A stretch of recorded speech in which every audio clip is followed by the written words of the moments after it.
So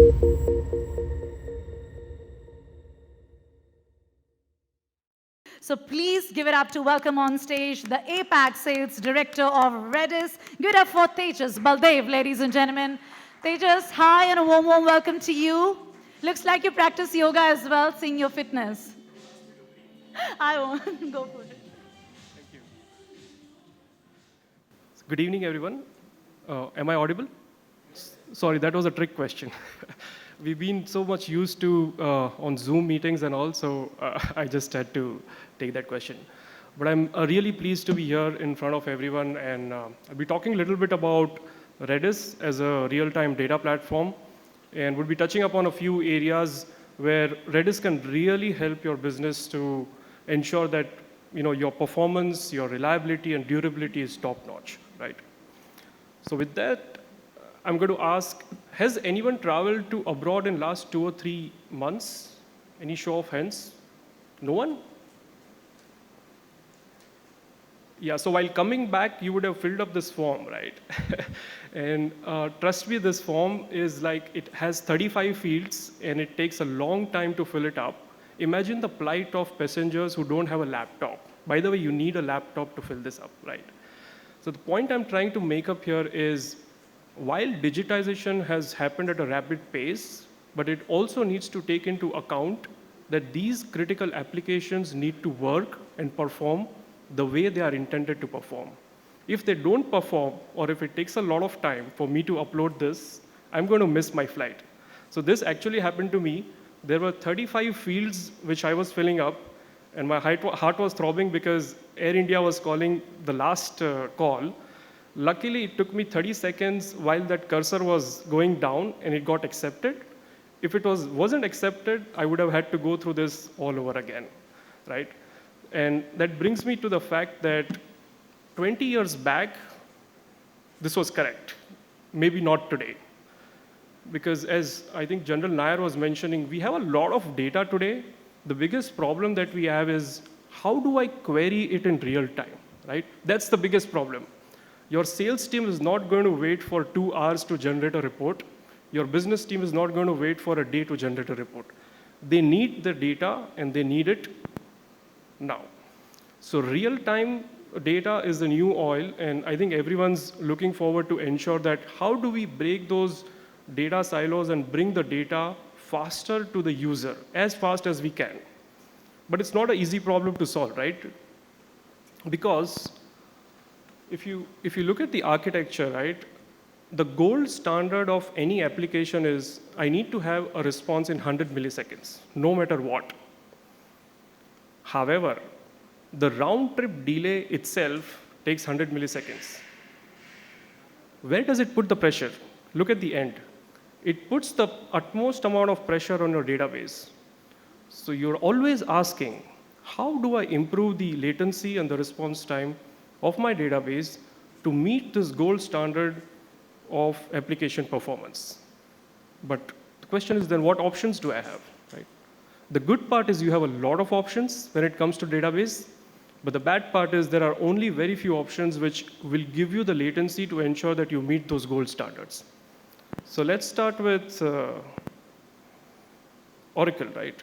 It's almost it's everywhere there, right? Oracle is a relational database almost there in every industry which is there. The only challenge is gives you response time under 100 milliseconds. So how do you make it faster? You introduce a layer of caching, right? You need a caching layer, and then there you go, your database is much faster than it was before. And then you have these new age technologies like DynamoDB, MongoDB, DocumentDB. They work great. They still give you a latency of 10 milliseconds to 100 milliseconds, but at the end of the day, they still need a caching layer to make it faster. So is there a technology which can give you a sub-millisecond latency, but can also combine the power of a database? The good part is there is introducing Redis, right? Redis is an open source database technology which runs in memory, created for operational and analytical workloads, completely open source. And the number of use cases that it can brings to the table is just immense. It's also called sometimes the army Swiss knife of databases because of the little things it can do without breaking a lot of code. So think of a scenario every time you log in into an application, your session stores are sourced somewhere, and they're typically stored in a relational database. Now, does it make sense to ping your relational database each time to get the data of a session store? Absolutely not. So the best way to do this would be to store it in Redis, and then therefore improve the overall customer experience and the performance of your application. Then you can move on to content caching. You can move on to jobs and queues. Super impressive when you want to interact between different microservices. Those are the areas where you can leverage Redis. It expands to leaderboards. It expands to transactional and analytical workloads as well, right? So there are tons of use cases where you can start using Redis and really improve the overall performance. While this is great, but then the question comes that while this is open source, will it meet the demands of my business? Is like, how do I meet the SLAs and the demands of my business, right?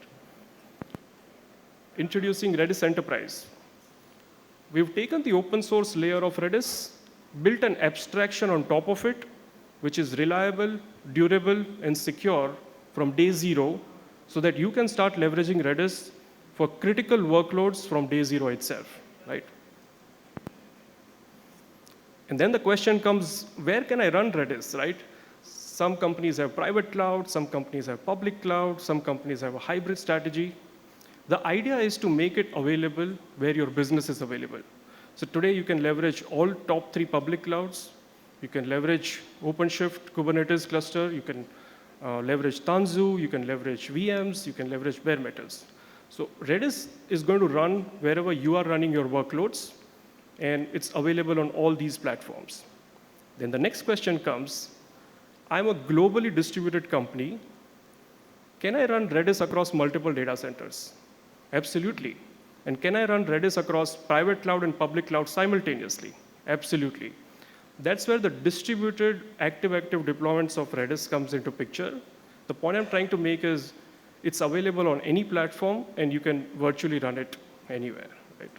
That's great.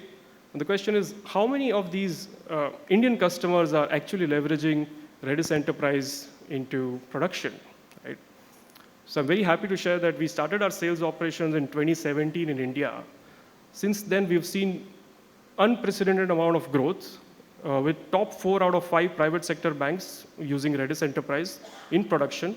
And some of these logos that you are seeing, I don't think they need an introduction. They might be somewhere on your phone somewhere. Maybe you have MPL Gaming or Swiggy to order food or Meesho to shop articles, etc., right?